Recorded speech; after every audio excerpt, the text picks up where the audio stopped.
नमस्कार गाइस, स्वागत है आपका Jio smile trust YouTube channel पर। आज हम डिस्कस करेंगे गाइस इंडस वैली सिविलाइजेशन संबंधित क्वेश्चंस जो हमारे कुछ PCS, IAS and SSC one day exams, UPSC, railway, मतलब एक तरह से सारे एग्ज़ाम्स के लिए काफ़ी इंपॉर्टेंट एक वीडियो रहेगा सिंधु घाटी सभ्यता से संबंधित। तो सिंधु घाटी सभ्यता से संबंधित हम कुछ एक क्वेश्चन सीरीज़ नहीं लेके आ रहे, यहाँ पर एक थ्योरी के हिसाब से हम डिस्कस करेंगे कि कौन से पॉइंट्स हमारे इम्पोर्टेंट रहेंगे। ओके, एक sequence wise as a story wise हम लोग डिस्कस करेंगे कि सिंधु घाटी सभ्यता कैसी सभ्यता थी और उसमें कौन कौन सी साइट हमको मिली। तो यहाँ हम चर्चा कर लेंगे Indus valley civilisation. Indus valley civilisation, सिंधु घाटी सभ्यता।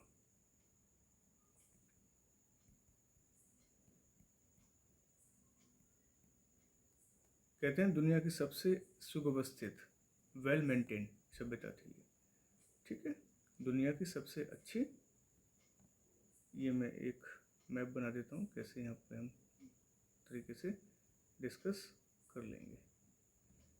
एक तरह से ट्रायंगल शेप में रहेगी, ट्रायंगल। यहाँ आपका आलमगीरपुर, ये मांडा, ये सुतकांगीडोर है। ओके गाइस, ये है मांडा, ये सुतकांगीडोर,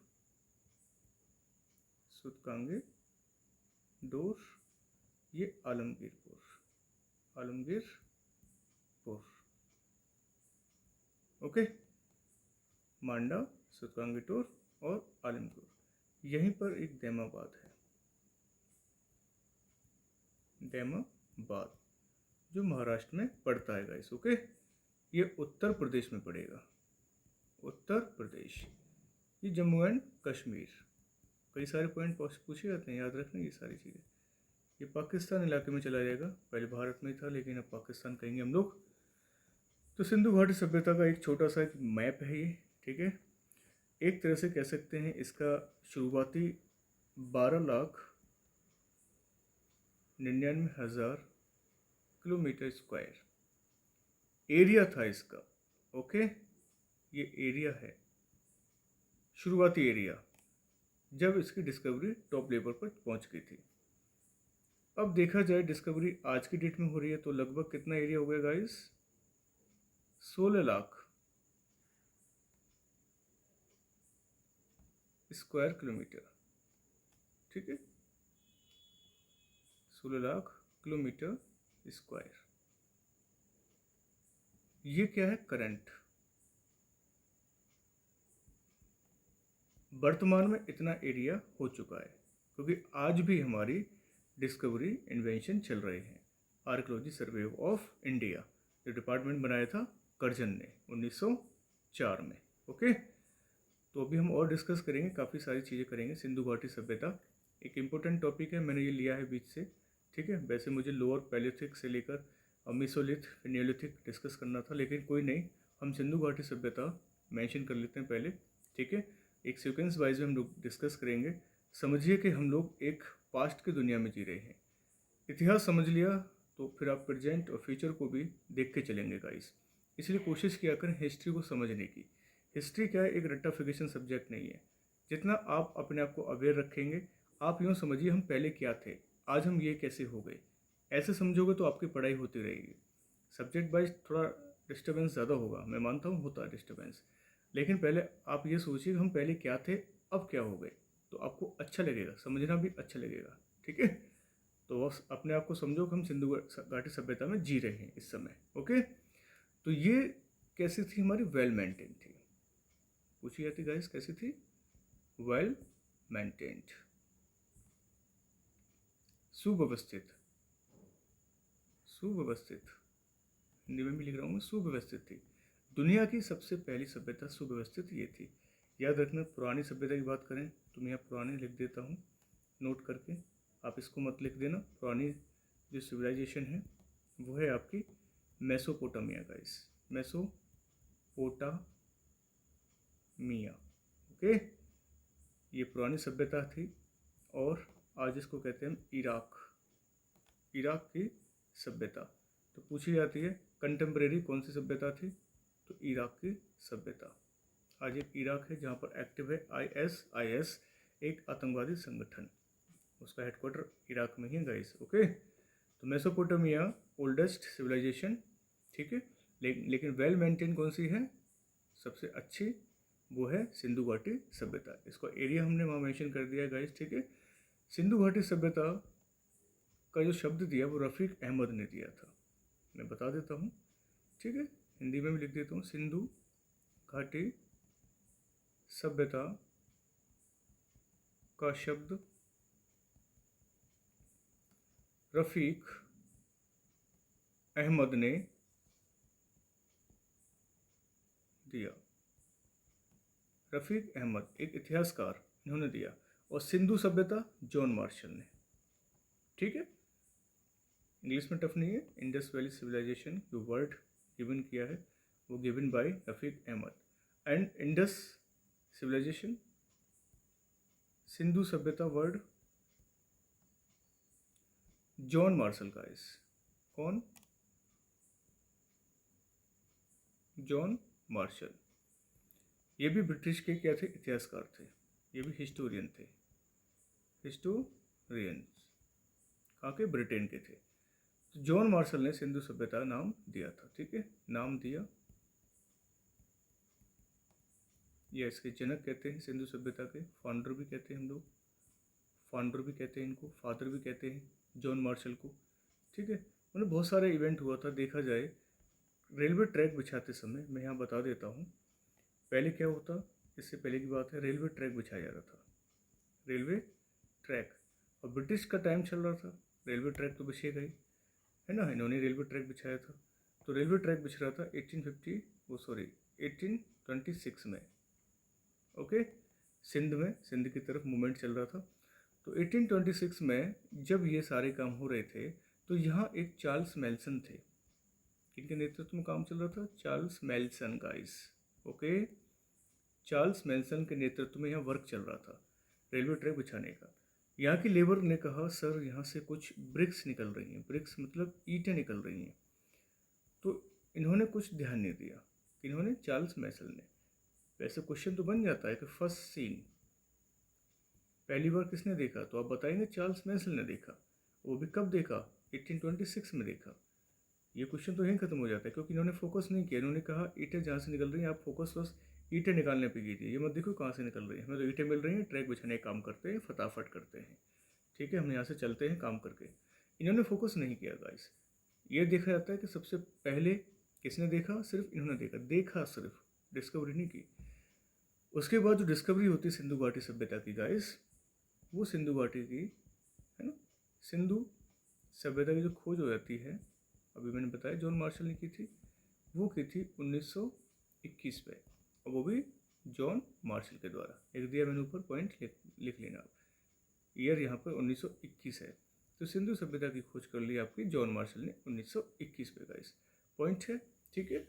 और ये सभ्यता किस काल की खोजी गई थी, ये देखी गई थी आद ऐतिहासिक काल की है। ये कैसी है, क्वेश्चन पूछा जाता है, किस काल की गाइस, आद ऐतिहासिक काल की है। आद ऐतिहासिक काल का मतलब होगा proto history, proto historic age या एरा, ओके। आदि ऐतिहासिक काल का मतलब हो गया ऐसा काल जहाँ सिर्फ आधे सोर्सेस मिले, मतलब कौन से सोर्स मिले, सिर्फ रिटन, यहाँ रिटन एविडेंस ही अवेलेबल थे, मतलब लिखित के साक्ष्य, लिखित के साक्ष्य मौजूद थे यहाँ पर। हम कॉपी करने में स्मार्ट थे बस, वहाँ की लिपि को आज भी नहीं पढ़ा गया है, इसलिए आध लिख लेना, आध का मतलब आधे स्रोत मिले, हम पढ़ नहीं पाए, सिर्फ लिखने के साक्ष्य मिले। क्वेश्चन पूछे जाते हैं, इसलिए मैं एक एक करके बता रहा हूँ आपको। लिखित के साक्ष्य मिले, लिपियाँ ऐसी हैं जो आज भी नहीं पढ़ी गई हैं, पृथ्वी पर एक ऐसा कोई भी इंसान नहीं है जो उसे पढ़ सके, ठीक है, पता नहीं कब पैदा होगा वो जो पढ़ ले उसको। तो लिखित के साक्ष्य यहाँ पर मिले हैं हमारे। और देखी जाए ब्रुस्टोफेदन एक लिपि है, एक स्क्रिप्ट मिली है, स्क्रिप्ट इसे कहते हैं लिपि, वो कौन सी लिपि मिली गाइस, ब्रुस्टोफेदन, ब्रुस्टोफेदन लिपि, ठीक है, जिसे हम गोमुख लिपि भी कहते हैं। ब्रुष्टोफेदन लिपि इस तरह से काम करेगी, इस तरह से left to right, left to right, right to left. ये डेमो बना दिया मैंने, थोड़ा याद रखना। ये एक साइज़ है ब्रुष्टोफेदन लिपि का। पहले इस तरह से लिखते थे, लेकिन हम लोग कैसे लिखते हैं, ऐसे ऐसे ऐसे ऐसे। लेकिन हम लोग ऐसे तो आज लिख रहे हैं, लेकिन पुरानी जो लिखी मिली थी कहाँ पर, सिंधु घाटी सभ्यता में, वो इस तरह से मिली। जैसे हमारी इंटेस्टाइन होती है ना पेट के अंदर 22 फीट की, ऐसे ही मान लीजिए आप एक तरह से 22 फीट की इंटेस्टाइन है ये। और लेकिन ब्रुष्टोफेदन लिपि पढ़ेंगे ना आपको इंटेस्टाइन दिमाग में रहेगी, आपको क्या फ़ायदा। तो ब्रुष्टोफेदन लिपि नहीं होता लेफ्ट टू राइट, देखिए लेफ्ट है ये,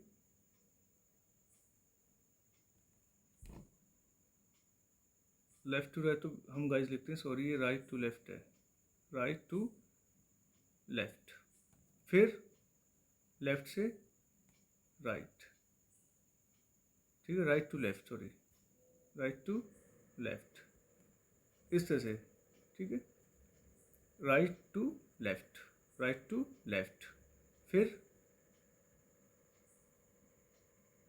राइट से फिर लेफ्ट, इस तरह से राइट टू लेफ्ट, फिर राइट से लेफ्ट। कंफ्यूज मत हो जाना, वो पहले में ध्यान नहीं रहा इसलिए। तो राइट से लेफ्ट, दाएं से बाईं ओर, ओके। तो यहाँ पर ये लिपि हमें मिलती है यहाँ पर गाइस, ओके। कुछ चीज़ें हैं मैंने बता दी, साइज किस प्रकार का, किस तरह से क्या है, तो ये सारी चीज़ें हमको यहाँ से देखने को मिल जाती हैं। सिंधु घाटी सभ्यता सुव्यवस्थित सभ्यता थी, ठीक है। एक तरह से सारी चीज़ें यहाँ पे मिलती हैं, कई सारी साइट्स हमको देखने को मिलती हैं। सिंधु घाटी सभ्यता से हमको कई सारी साइट्स भी देखने को मिल जाती हैं, ठीक है। मैं यहाँ पर और सारी चीज़ों को मेंशन करता चला जा रहा हूँ धीरे धीरे। जैसे पहला क्या है, नंबर 1, कुछ साइट्स हमको यहाँ देखने को मिलती हैं, साइट्स। और साइट्स में सबसे पहले साइट्स हमें मिली हड़प्पा, गाइस आपने हड़प्पा नाम सुना है। सेकंड साइज मिलती है हमको मोहनजोदाड़ो, ओके, ये बहुत कॉमन सी साइट है, स्थल मतलब। थर्ड साइट मिलती है आपको चानूदड़ो, इसमें मैं बता दूं क्या क्या पॉइंट हमको मिलते हैं। फोर्थ साइट मिलती है हमको लोथल। फिफ्थ, ये सब इंग्लिश में वर्ड है, कालीबंगा, कालीबंगा साइड भी हमको देखने को मिल जाती है guys. And 6 Rangpur. 7 Banawali guys, बनावली याद रखना। 8 रोपड़। 9 धौलावीरा। प्रमुख साइट हम लोग पढ़ेंगे, ठीक है, जो हमारे क्वेश्चन बनते हैं। धौलावीरा, हड़प्पा, चानूदड़ो, कालीबंगा, मोहनजोदड़ो, लोथल, रंगपुर, बनावली, रोपड़, धौलावीरा, ये सारी चीज़ें हमको कहाँ से मिली, सिंधु घाटी सभ्यता से। ये सारी साइट्स हैं, स्थल हैं गाइस। थोड़ा और नॉलेज देता हूँ आपको। ये कुछ स्थल हैं हमारे पास, देखा जाए 9 to 5 जो साइट्स हैं वो कहाँ हैं आज, इन इंडिया में है आज के डेट में। एंड 475 जो साइट्स हैं वो कहाँ मिलेंगी, पाकिस्तान में, ठीक है, पाकिस्तान में चली गई हैं, ओके। कुछ 2-4 साइट भी उस साइड निकल गई हैं, है ना, अफगान साइट भी, लेकिन हमारे इंडिया और पाकिस्तान की बात कर रहे हैं। तो 9 to 5 साइट्स यहाँ हैं और 4-7 साइट्स यहाँ पर हैं, ठीक है गाइस। अब इस सिंधु घाटी सभ्यता के अन्य नाम भी होते हैं, कि अन्य नाम कौन से हैं गाइस, अदर नेम। नंबर 1, इसको हम कांस्य युगीन सभ्यता भी कहते हैं, कांस्य युगीन सभ्यता, ओके गाइस, मेरी स्पीच पे ध्यान देना है। Bronze civilisation, okay, dead civilisation. Second, इसे हम हड़प्पा सभ्यता भी कहते हैं, सिंधु घाटी सभ्यता को ही, ये सब इस पर चल रहा है फोकस। हड़प्पा सिविलाइजेशन भी कहते हैं हम लोग, डेड। नंबर 3, सिंधु सरस्वती सभ्यता भी कहते हैं, सिंधु सरस्वती सिविलाइजेशन भी कहते हैं गाइस, ठीक है, सिविलाइजेशन सभ्यता। और नंबर 4 फर्स्ट अर्बनाइजेशन सिविलाइजेशन भी कहते हैं, प्रथम नगरीय क्रांति भी कहते हैं, प्रथम नगरीय सभ्यता भी कहते हैं। मतलब हिंदी में लिख देता हूँ, प्रथम नगरीय सभ्यता भी कहते हैं। लिखने पे थोड़ा मार्कर होता है गाइस, थोड़ा स्पेसिफिक होता है ना, तो राइटिंग ऐसी हो जाती है। कोशिश तो मैं सही लिखने की कोशिश करता हूँ, लेकिन स्पीच पे ध्यान देना है। राइटिंग भी ठीक है, लेकिन जो समझ जाएगा वो ठीक समझेगा। कांस्य युग इसलिए कहते हैं कि कांसा यहाँ मिला था। कौन सी मेटल मिला था यहाँ पर? इसलिए ब्रोंज। कौन सा मेटल मिला? धातु। कांसी धातु मिली यहाँ पर। कौन सी धातु मिली? कांसा। इसलिए कांस्य युग कहा गया। पहली धातु कांसा मिली थी, कांस्य युग कहा गया। ठीक है। पहला शहर कौन सा खोजा गया? हड़प्पा। तो हड़प्पा सभ्यता ही बोला गया इसको। सबसे ज़्यादा जो स्थल है किस नदी किनारे हैं? सरस्वती पर है, तो सिंधु सरस्वती जोड़ दिया गया। सिंधु सरस्वती नदी किनारे हैं सर्वाधिक स्थल। एंड फर्स्ट अर्बनाइजेशन, प्रथम नगरीय क्रांति या पृथ्वी नगरीय सभ्यता किसे कहते हैं हम लोग? सिंधु घाटी सभ्यता। क्योंकि सीक्वेंस वाइज जो आज हमारे कॉलोनी है, मोहल्ले हैं, ऐसे ही पहले सिंधु घाटी सभ्यता में बनाए गए थे। ठीक है। सेक्टर वाइज, सीक्वेंस वाइज सब कुछ एक तरह से मान सकते हैं कि पूरी तरह से ग्राफ था। इस तरह से नदियाँ वो गली ऐसे काट रही हैं, बीच में से जा रही हैं, घर ऐसे बने हुए हैं, है ना। तो पूरी तरह से जाल की तरह बिछा हुआ था, सेक्टर वाइज, कॉलोनी वाइज मकान बने हुए थे। इसलिए इसको प्रथम नगरीय सभ्यता कहते हैं। ग्रिड पद्धति पे थे गाइस, एक तरह से बात की जाए। किस पद्धति पे मकान थे हमारे? ग्रिड सिस्टम पर, जो आज भी देखने को मिलते हैं हमारे। ग्रिड पद्धति पे हमारे मकान बने होते थे। छोटे छोटे कमरे होते थे, ये बाहर निकलते गली आ जाती थी। ठीक है। फिर छोटे छोटे कमरे होते थे, फिर एक गली आ जाती, फिर छोटे छोटे, फिर एक गली आ जाती, फिर सारी गली का एक मेन रोड होता। इस तरह से पूरा ग्रिड पद्धति। ठीक है। तो ग्रिड सिस्टम पर ये आधारित थी हमारी सिंधु घाटी सभ्यता। अब ये अन्य नाम तो हो गए, अन्य नाम की मैंने पहचान भी करा दी, लेकिन बात गाइस बन जाती है कि ये अन्य नाम तो हो गए, साथ में ये बात करें कि इस किस काल की है, कौन सा टाइमिंग है इसका, फिक्स टाइमिंग क्या है।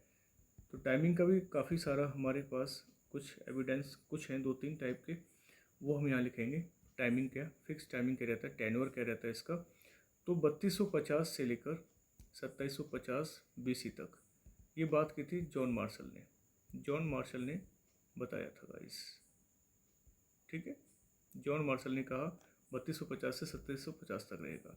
सेकंड पॉइंट कहा 2500 से लेकर 2300,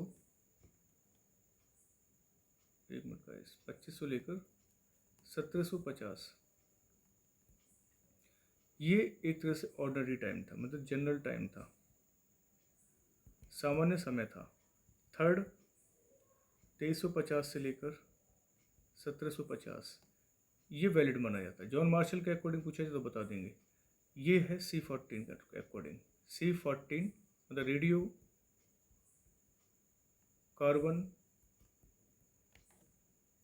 कार्बन डेटिंग पद्धति के आधार पर। तो रेडियो कार्बन डेटिंग पद्धति के आधार पर कौन सा काल निकाला गया? 1350 से 1750 सिंधु घाटी सभ्यता का। C14 एक मेजरमेंट होता है जो एज ज्ञात करने के लिए इस्तेमाल किया जाता है। ठीक है। आज भी पुरातत्व विभाग में ये मौजूद रहता है इंस्ट्रूमेंट, और हमारे आर्कियोलॉजिस्ट जो होते हैं वो आज भी हमारे उत्खनन कर रहे हैं। ठीक है। खोज कर रहे हैं, आविष्कार कर रहे हैं। C14 उनके पास हमेशा रहता है। तो C14 से ये जानकारी आंकी गई थी। ये इतनी सारी मतलब इतने साल पुरानी बातें हैं। ये BC की बात चली, बिफोर क्राइस्ट। ठीक है गाइस, ये BC हैं सारे के सारे, तो याद रखना बिफोर क्राइस्ट, इस मसीह से पहले की बात है। तो ये टाइमिंग हो गया। ये हमने अन्य नाम लिख दिए, साइट्स मैंने वहाँ मेंशन कर दी हैं। ठीक है। तो अब हम साइट्स के बारे में एक्सप्लेनेशन करेंगे यहाँ पर, कि साइट मतलब स्थल के बारे में डिस्कस करेंगे। तो स्थल में पहला आपका आता है हड़प्पा। कौन सा है गाइस? हड़प्पा शहर। ओके। हम यहाँ रह रहे हैं, हमारा वजूद है, हम पहले यहाँ रहते थे, आज हम भी धरती पर रह रहे हैं, ऐसी बात नहीं, लेकिन आज थोड़े मॉडर्न हो गए हैं, पहले इतने मॉडर्न नहीं थे। अब क्या क्या था उस सिंधु घाटी सभ्यता में? जैसे कोई शहर है, अब शहर के अंदर कोई ना कोई नगर है, तो वही नगर है ये हड़प्पा। सिंधु घाटी सभ्यता के अंदर एक हड़प्पा मिला था। ठीक है। जिसकी डिस्कवरी पूछा जाए, खोज देखिए मैं कुछ हेडिंग लिखा करूँगा और कुछ एविडेंस लिख दूंगा ताकि आपके दिमाग में फिट रह जाएगा। ठीक है, क्वेश्चन आपको बाहर नहीं जाने वाला। अगर इतना ही कर लिया तो आप आराम से कोई ना कोई क्वेश्चन कर लेंगे पेपर में, कोई बाहर नहीं जाने वाला। खोज, प्लेस, रिवर एंड एविडेंस, ये 4 चीज़ें हमें हर साइड में लिखनी पड़ेंगी। वीडियो ज़्यादा लंबा हो जाएगा, सारी साइट्स आज नहीं होंगी। सेकंड पार्ट हम नेक्स्ट वीडियो में बनाएंगे। आज हम हड़प्पा कर लेते हैं। ठीक है, सेकंड पार्ट हम साइट्स का अलग से बना देंगे आपके। तो खोज 1921, दयाराम साहनी गाइस। ओके, दयाराम साहनी रहेगा। प्लेस रहेगा इसमें शाहीवाल है, इसमें प्लेस जो है एक शाहीवाल है।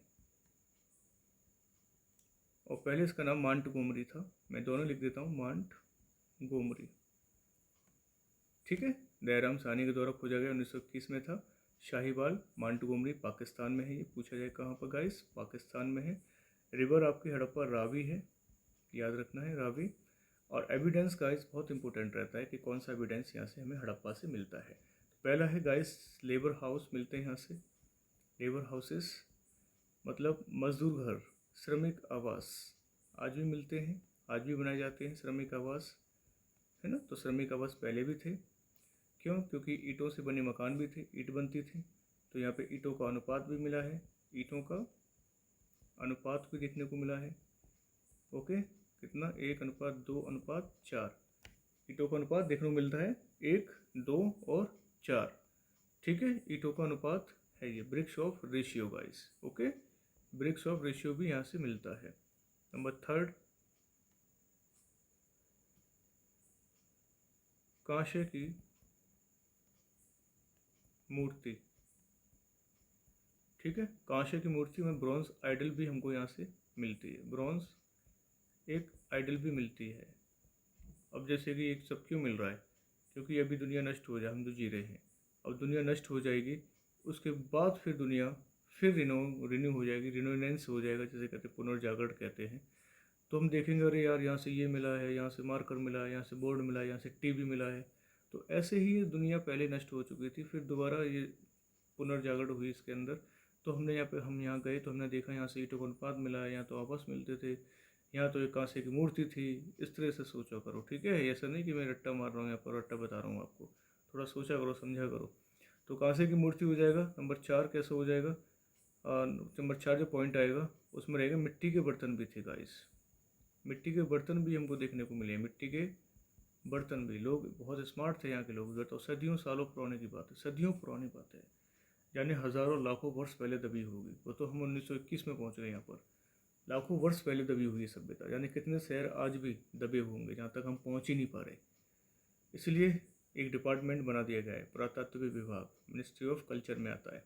तो वो भी आज हमारा ये उत्खनन और खोजों में लगा हुआ है गाइस। तो मिट्टी के बर्तन भी मिलते हैं, ठीक है, पॉट्स मिलते हैं, किसके होते हैं? सॉइल। मिट्टी के बर्तन भी मिले हैं, और मिट्टी के बर्तन पर किसकी पिक्टोग्राफी है? पिक्टोग्राफी जो मिली है वो फिश की मिली है। चित्र मतलब चित्र, कुम्हार पहले चित्र बना था, मछली का चित्र। किसका? बर्तन पर किसका? मछली का। आज भी जैसे देखा है, प्राचीन इंजीनियर आपके कुम्हार ही हैं, जिन्होंने कई तरह से अपने आप को बिल्ड रखकर मिट्टी के बर्तन बनाए, और मिट्टी के बर्तन बनाकर हमको खाना सिखाया ना। उससे पहले क्या खाते थे? पत्ते पे रख के खाते थे, पत्ते से पहले जानवर जैसे खाते हैं पीते हैं वही हम लोग करते थे, ठीक है। तो प्राचीन इंजीनियर डिस्कस किया जाए तो कुम्हार हैं, ठीक है। और मिट्टी के बर्तन के साथ साथ मिट्टी पर वो पिक्टोग्राफी भी करते थे। किसकी किसकी करते थे? मछली की पिक्टोग्राफी किया करते थे, ठीक है। मछली बनाते थे अपने बर्तनों पे ताकि अट्रैक्ट रहे और ये बिक जाए उनका बर्तन। बड़ी तरह से वो लोग अच्छी तरह से करते थे काम, ठीक है गाइस। तो याद रखना है। और एक ब्लॉक कार्ट भी मिला यहाँ से, ब्लॉक कार्ट। ब्लॉक कार्ट आप जानते हैं, बैलगाड़ी कहते हैं इसको हम लोग, है ना। ब्लॉक कार्ट भी मिली यहाँ से, जिसे हम कहते हैं बैलगाड़ी के साक्ष्य मिले। कहीं कहीं इक्का गाड़ी भी लिखा रहता है, इक्का गाड़ी, नहीं देखा, फिल्म देखी होगी चल बसंती, देखिए। तो वो एक तरह से पहले मूवमेंट ऐसे होते थे, पहले कहाँ टैक्सी होती थी, टैक्सी कुछ नहीं होता था। तो कुछ पॉइंट्स हैं ये याद रखना है, इंपॉर्टेंट पॉइंट्स मैंने बता दिए हैं। कब्रिस्तान भी यहाँ से मिलते हैं हमको, ठीक है। सीमेट्री के साक्ष्य भी मिलते हैं यहाँ पर। सीमेट्री कितने टाइप हैं, R37 और H प्रकार के। ये समाधियों के नाम है गाइस, क्या है ये, समाधि, समाधियों के नाम है ये। कोई पूछे सर ये क्या है, ये सीमेट्री है। कब्रिस्तान हिंदी में दोनों लैंग्वेज में लिख रहा हूँ मैं सारी चीज़ें, कब्रिस्तान है ये, ठीक है। और सेल खड़ी से निर्मित मोहरें भी मिली थी यहाँ से, देखा जाए 7-8 पॉइंट।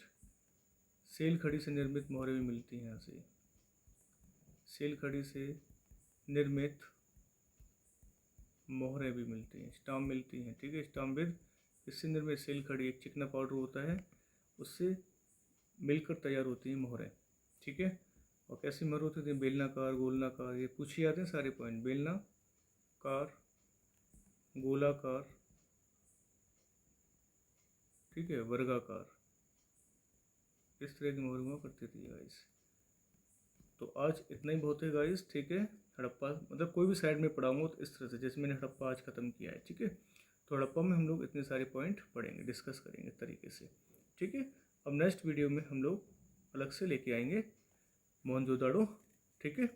आप प्लीज़ जब इसे देखा करें तो थोड़ा इस वीडियो को थोड़ा क्रेडिट दिया करें, ठीक है। मैं बोलता नहीं हूँ, लेकिन आप खुद समझदार हैं कि आपको क्या करना है, ठीक है। कुछ अपनी ह्यूमिलिटी दिखाइए, कोई इतनी मेहनत कर रहा है तो आपका भी एक ड्यूटी बनती है कि कुछ किया जाए। मांगने से मुझे लगता है मांगने से कुछ मिलता नहीं है, बिन मांगे अगर आप देते हैं तो वो सारी चीज़ें एक इम्प्लीमेंट होती हैं आपके कैरियर के अंदर में, ठीक है। तो कोशिश क्या करें, जैसे हम मेहनत कर रहे हैं आपके लिए, आप भी ये वीडियो किसी और अच्छे बच्चे के साथ शेयर करें, डिस्कस करें, बातें करें, ये आपके लिए बेनिफिट रहेगा। ओके गाइस, आज इतने बहुत है, नेक्स्ट वीडियो के साथ मिलेंगे आपसे, तब के लिए गुड नाइट।